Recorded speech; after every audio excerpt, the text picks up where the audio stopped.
Assalamualaikum warahmatullahi wabarakatuh. Di sini kami dari kelompok 2 ingin menjelaskan tentang mata kuliah media pembelajaran dengan judul jenis, karakteristik, dan penggunaan media pembelajaran.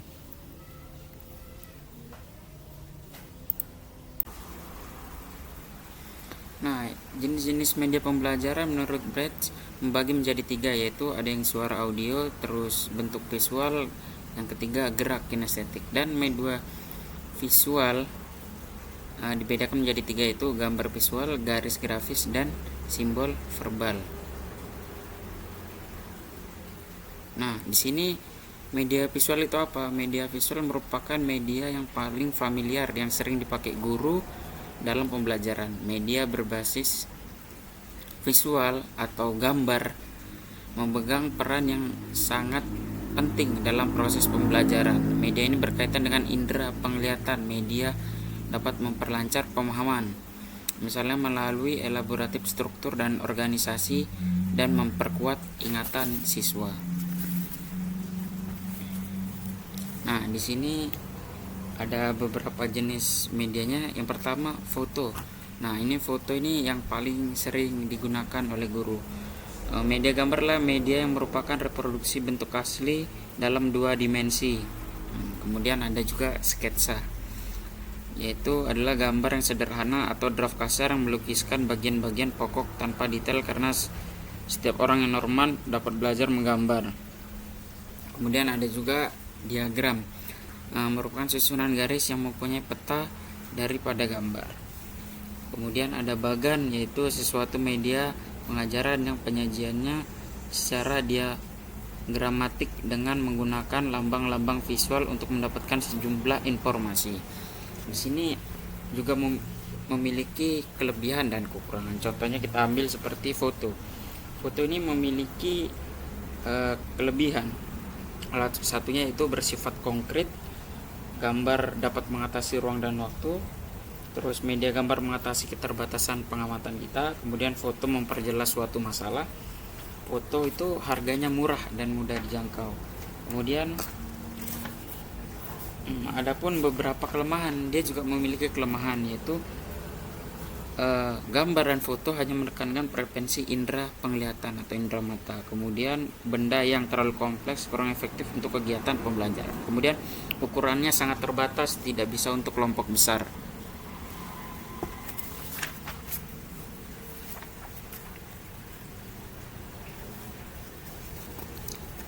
Kemudian ada lagi yang di sini grafik. Grafik adalah penggambaran data bertitik, bergaris, bergambar, dan memperlihatkan hubungan timbal balik informasi secara statistik.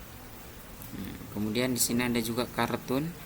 Biasanya untuk pembelajaran anak-anak sekolah itu dengan media gambar nih lebih efektif ya, biasanya untuk menambah wawasan mereka, menambah daya ingat. Nah, di sini kartun adalah sebagai salah satu bentuk komunikasi grafis, adalah suatu gambar interaktif yang menggunakan simbol-simbol untuk menyampaikan suatu pesan secara ringkas atau suatu sikap terhadap orang atau kejadian-kejadian tertentu. Kemudian di sini ada lagi poster, merupakan penggambaran yang ditunjukkan sebagai pemberitahuan, peringatan maupun unggahan selera, biasanya berisi gambar-gambar.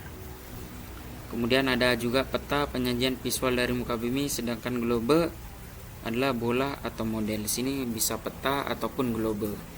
Kemudian papan flanel, media grafis yang efektif sekali untuk menyajikan pesan-pesan tertentu kepada sasaran tertentu pula. Kemudian papan buletin yang berfungsi menerangkan sesuatu. Papan buletin dimaksudkan untuk memberitahukan kejadian-kejadian dalam waktu tertentu. Nah, di sini kita ambil grafik ya. Ada grafik ini memiliki kelebihan apa saja? Salah satunya bermanfaat untuk menerangkan data kuantitatif dan hubungan-hubungannya. Kemudian pembaca memahami data yang disajikan dengan cepat dan menyeluruh, baik dalam bentuk ukuran jumlah pertemuan atau arah suatu kemajuan.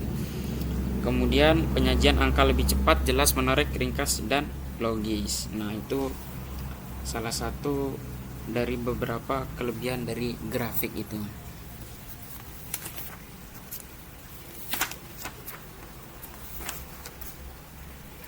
Kemudian di sini ada lagi yang tadi yang kedua, ini yang kedua, media audio. Apa itu media audio? Adalah media penggunaannya menekankan pada aspek pendengaran.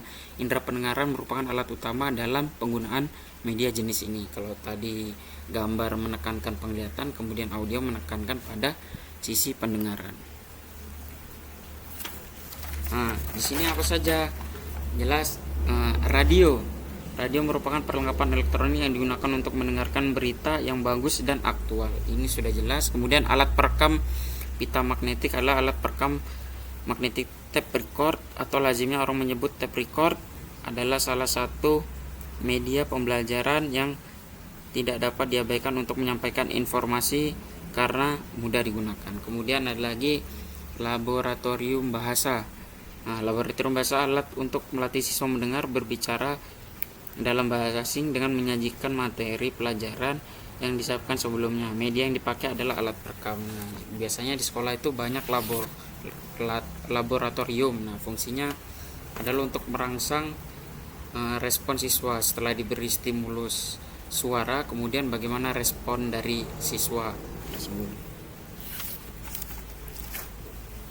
Kemudian ada media kinestetik, adalah media yang penggunaan dan pengisiannya memerlukan sentuhan antara guru dan siswa atau perlu perasaan mendalam agar pesan pembelajaran bisa diterima dengan baik. Nah, sini ada dramatisasi. Nah, sudah jelas biasanya di sekolah-sekolah itu ada tentang drama mengisahkan seperti ini. Nah, dramatisasi adalah teknik sekaligus media pembelajaran menggunakan ekspresi dan gerak. Nah, kemudian demonstrasi merupakan teknik media pembelajaran yang bersifat kinestetik atau gerak, seperti mendemonstrasikan tata cara wudhu gurunya, kemudian diperhatikan oleh anak muridnya. Kemudian permainan dan simulasi. Apa yang disebut permainan adalah setiap konteks antara para pemain yang berinteraksi satu sama lain dengan mengikuti aturan-aturan tertentu untuk mencapai tujuan-tujuan tertentu pula. Nah, kemudian di sini ada karakteristik media pembelajaran. Memahami karakteristik berbagai media pengajaran merupakan kemampuan dasar yang harus dimiliki oleh setiap guru dalam kaitannya dengan keterampilan pemilihan media pengajaran. Di samping itu, memberi kemungkinan pada guru untuk menggunakan berbagai jenis media pengajaran secara bervariasi. Nah, di sini karakteristik media grafis. Nah, di sini bagaimana karakteristiknya? Dia itu bersifat konkret, dapat mengatasi batas ruang dan waktu, memperjelas suatu masalah, terus kemudian murah harganya, terkadang memiliki ciri abstrak, kemudian merupakan ringkasan visual suatu proses, terkadang menggunakan simbol-simbol verbal, terus contoh gambar, sketsa, diagram, bagan grafik, kartun, poster, papan flanel, dan buletin seperti yang tadi sudah disebutkan di awal. Kemudian media apa aja karakteristiknya? Mampu mengatasi keterbatasan ruang dan waktu. Kemudian pesan program dapat direkam dan putar kembali sesukanya. Dapat mengembangkan daya imajinasi dan merangsang partisipasi aktif pendengarnya untuk membuat kelas itu menjadi lebih aktif, siswanya menjadi lebih aktif. Kemudian dapat mengatasi masalah kekurangan guru. Kemudian sifat komunikasi hanya satu arah, sangat sesuai untuk pengajaran musik dan bahasa. Biasanya untuk pelajaran musik dan bahasa itu lebih bagus. Kemudian pesan informasi program terkait dengan jadwal siaran. Nah, contohnya radio, alat perekam pita magnetik, dan laboratorium bahasa. Nah, kemudian selanjutnya ada media audio visual. Nah, ini biasanya bersifat linear, biasanya menyajikan visual yang dinamis. Mereka digunakan dengan cara yang telah ditetapkan. Saya ulangi, mereka digunakan dengan cara yang telah ditetapkan sebelum oleh perancang pembuatnya. Kemudian mereka merupakan representasi fisik dari gagasan real atau gagasan abstrak. Kemudian mereka dikembangkan menurut prinsip psikologi behavioristik dan kognitif. Umumnya mereka berorientasi kepada guru dan tingkat perlibatan interaktif murid yang rendah, tidak tergantung pada bahan ajar lain, dan tidak harus digunakan bersamaan dengan bahan ajar lain. Ya, mungkin cukup sekian dari saya. Mungkin dilanjutkan oleh teman saya, Kunti Uswatun Hasanah. Ya, terima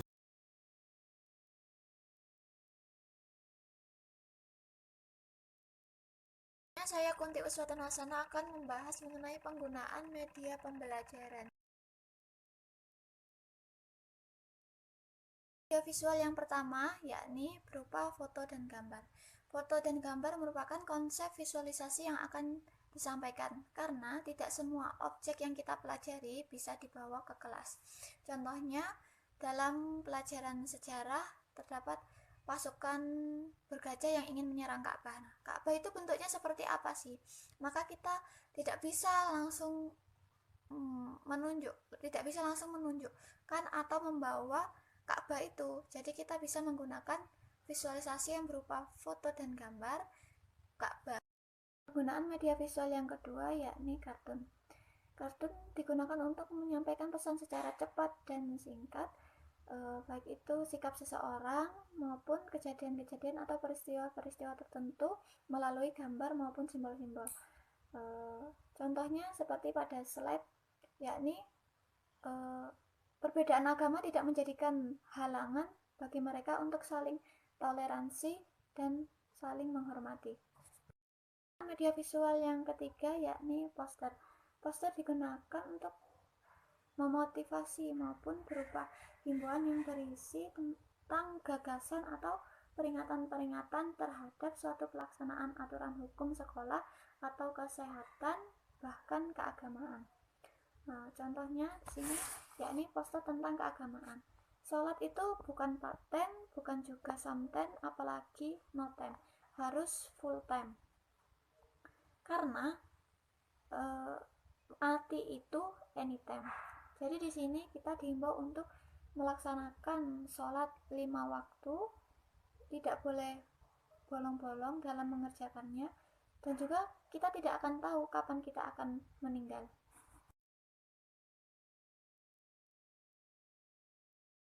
Visual yang keempat yakni peta dan global.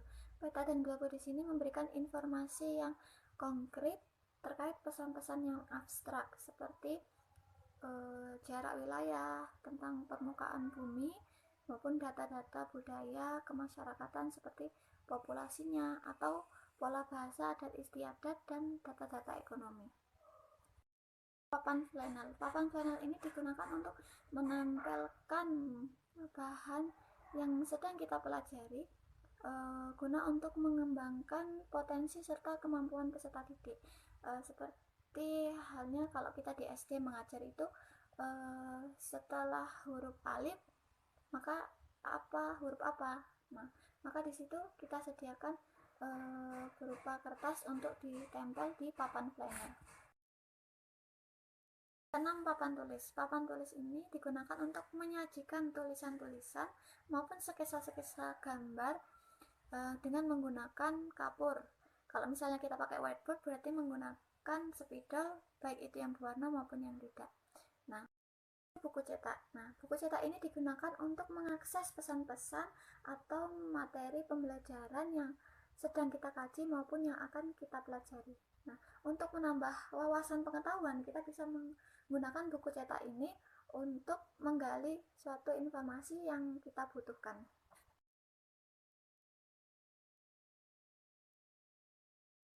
Yakni media grafis. Nah, media grafis ini digunakan untuk menyampaikan pesan-pesan dari sumber ke penerima pesan atau untuk memperjelas suatu ide maupun mengilustrasikan fakta-fakta sehingga menarik dan mudah untuk diingat dengan menggunakan simbol-simbol maupun gambar. Contohnya, misalnya silsilah Nabi itu ditulisnya deskriptif sehingga kita itu tidak mudah untuk mengingatnya, tapi dengan berbentuk bagan maka silsilah Nabi Muhammad itu mudah untuk kita ingat. Media pembelajaran yang kedua yakni media audio yang berupa radio. Radio digunakan untuk mendengarkan berita-berita maupun mencari informasi terkait kejadian-kejadian atau peristiwa-peristiwa tertentu yang terjadi. Nah, pada masa zaman ini radio sudah tidak lagi kita temukan atau sudah langka ya. Kalau pada zaman dahulu kita sering mencari informasi atau pengetahuan dengan menggunakan radio. Yang kedua yakni laboratorium bahasa. Nah, Laboratorium bahasa ini digunakan untuk melatih siswa belajar mendengar dan berbicara dengan melalui materi yang sudah disiapkan terlebih dahulu. Nah, dengan alat ini kita bisa mendengarkan ucapan guru maupun ucapan kita sendiri. Misalnya kita sedang belajar bahasa Arab. Nah, guru itu sedang menjelaskan, maka kita bisa mendengar ucapan dari guru tersebut. Nah, dengan alat ini juga kita juga bisa mendengarkan ucapan bahasa Arab kita itu sudah baik atau belum. Media audio yang ketiga yakni alat perekam pita magnetik. Nah, alat ini digunakan untuk merekam audio pembelajaran untuk mengulang yang sudah kita rekam dan juga menghapusnya. Nah, alat ini juga dapat diputar berulang-ulang tanpa mempengaruhi suara. Kalau pada zaman ini mungkin perekam alat perekam pita magnetik ini sudah tidak digunakan lagi atau sudah langka. Nah, pada zaman dulu kita masih bisa menggunakan alat ini untuk merekam audio pembelajaran. Penggunaan media pembelajaran yang ketiga yakni media audiovisual. Media audiovisual yang berupa televisi. Televisi ini digunakan untuk sebagai bahan ajar yang mengandung nilai-nilai pendidikan yang disampaikan melalui siaran-siaran atau program televisi terkait dengan program pendidikan. Nah, pada masa pandemi COVID ini banyak dari tingkat TK maupun SMA menggunakan media pembelajaran ini karena ada beberapa stasiun televisi yang menayangkan pembelajaran-pembelajaran baik tingkat SD maupun sampai SMA mengenai materi-materi yang diajarkan di sekolah.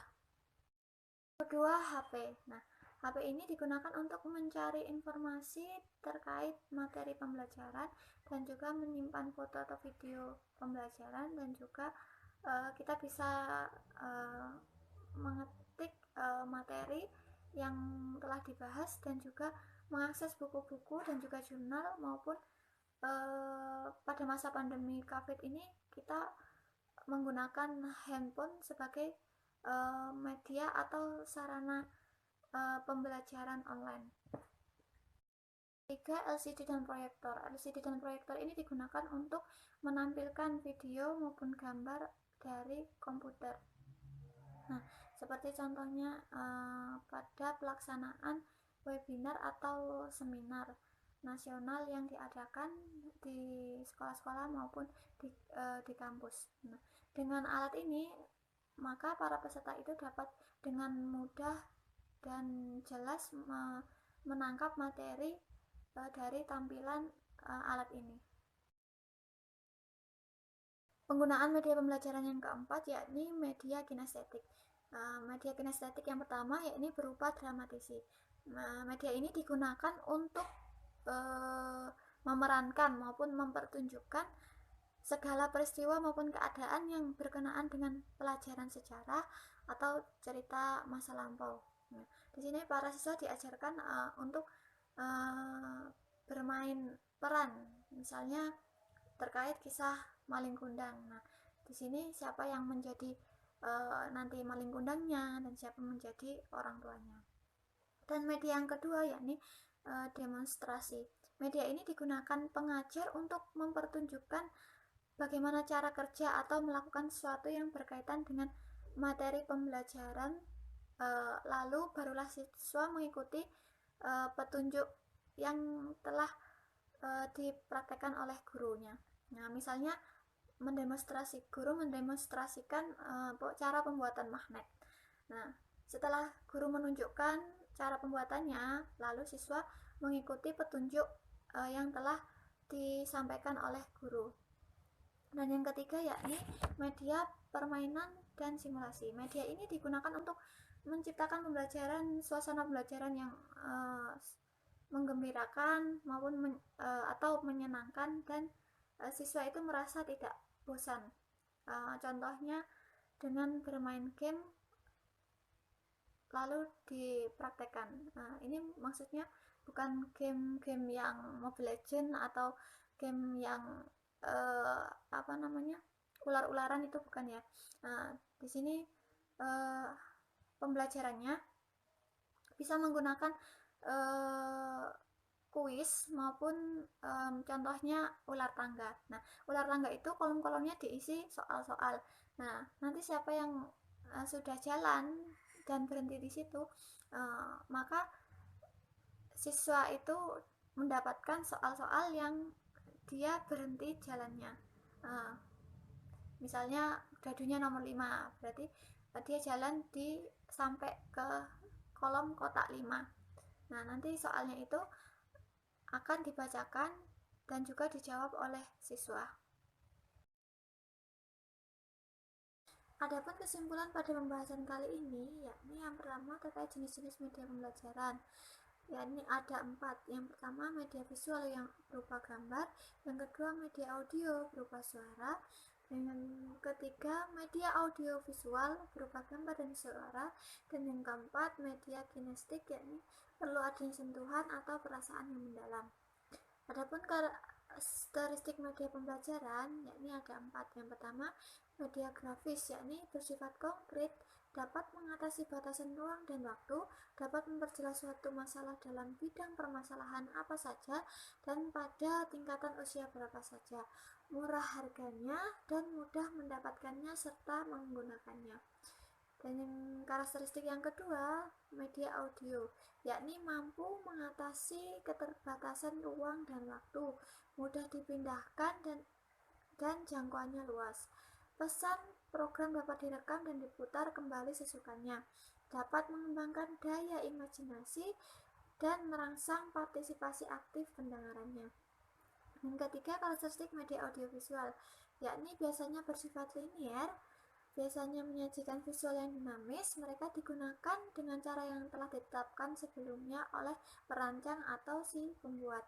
Mereka merupakan representasi fisik dari gagasan real atau gagasan abstrak dan lain-lain.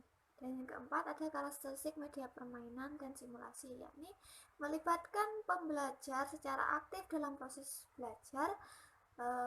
Peran pengajar tidak begitu kelihatan, tetapi yang menonjol adalah aktivitas interaksi antar pembelajar. Lalu dapat memberikan umpan balik langsung, memungkinkan penerapan konsep-konsep atau peran-peran ke dalam situasi nyata di masyarakat, dan lain-lain. Yang ketiga, adapun kesimpulan dari penggunaan media pembelajaran, yakni yang pertama, media dapat memperlancar pemahaman dan memperkuat ingatan. Lalu dapat memperjelas objek, melatih konsentrasi belajar anak seperti dalam hal mendengarkan dan latihan berbicara. Lalu dapat menarik perhatian siswa sekaligus mendukung pembelajaran dan pelatihan supaya lebih efektif dan menjadikan pembelajaran lebih menarik dan menyenangkan. Siswa juga dapat lebih aktif dalam proses pembelajaran. Sekian materi yang dapat kami sampaikan. Apabila banyak kekurangan dan kesalahannya, kami mohon maaf yang sebesar-besarnya. Dan jika ingin mengkritisi dan memberikan saran yang membangun, kami persilahkan. Dan cukup sekian dari kami. Wassalamualaikum warahmatullahi wabarakatuh.